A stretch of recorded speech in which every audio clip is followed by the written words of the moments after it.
Hey folks, how's it going? Back with another Malifaux miniature. This one a little less menacing than the last one I did. That was Lord Chompy Bits, the last one I did, a big beast of a thing.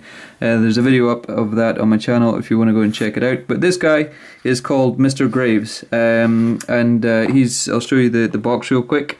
He's just a single box miniature. So he is just a standard big burly dude in a suit, I guess.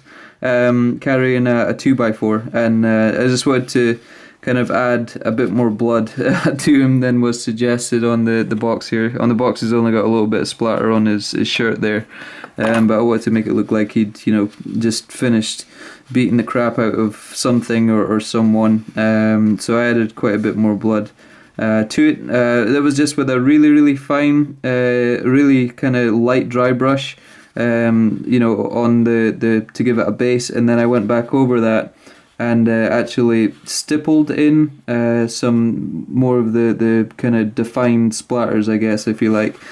Stippled is just loading the brush up with paint and just kind of dabbing the tip of the brush on the surface of the miniature.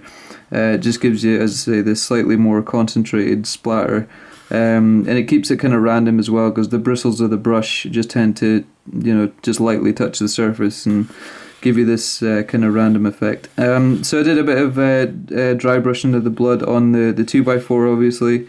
Made it a bit more heavy there, and his hands as well. Like, he'd be beating the crap out of somebody, and his hands would be all mucked up, and just a little bit up on the kind of vest top here, and the shirt as well as face too. Give a bit of spatter up on there, and also on his knees, like he'd been kneeling down beating the crap out of somebody or something along those lines.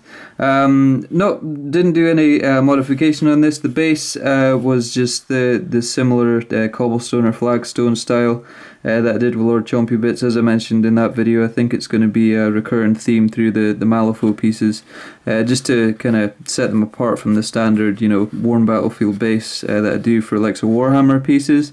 So I kind of like it. It's a really quick, easy method to do, and it kind of makes for a pretty nice looking base overall. A simple one, but a nice kind of change, I guess.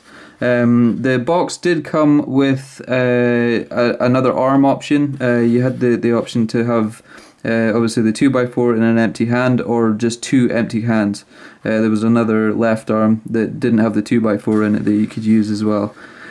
Something I could possibly do, that I might do in future, go back and work on this, is this hand here. There's quite a bit of space in between the thumb and the forefinger here, and the way the forefinger is positioned, if I can try and point this out on camera, it actually looks like it could be resting on a trigger or something if he was to be holding a gun. Now, I'm not familiar with the kind of world of Malifaux, and if guns are even existent in the whole series or set or something, so I'll maybe go and do a bit of research on that. But either way, I was considering giving him like a big heavy magnum, like creating it out of just little bits of tube and green stuff, like scratch building a big heavy magnum style gun.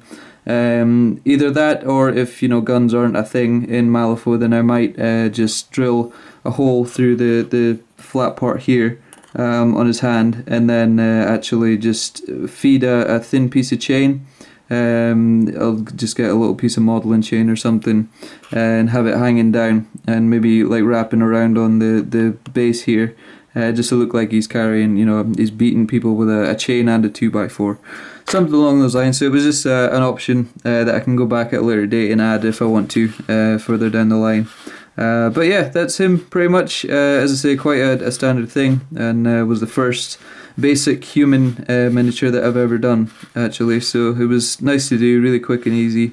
And although it's quite simple, I think it makes for a pretty cool looking miniature, with a bit of kind of narrative behind it, with the horrendous amount of gore and blood all over him. So there you go. We'll be back soon with some other Malifaux bits and pieces, as well as all the other projects I've got on the go just now. I've got some new ones in the works too, so come back and check those out if you like.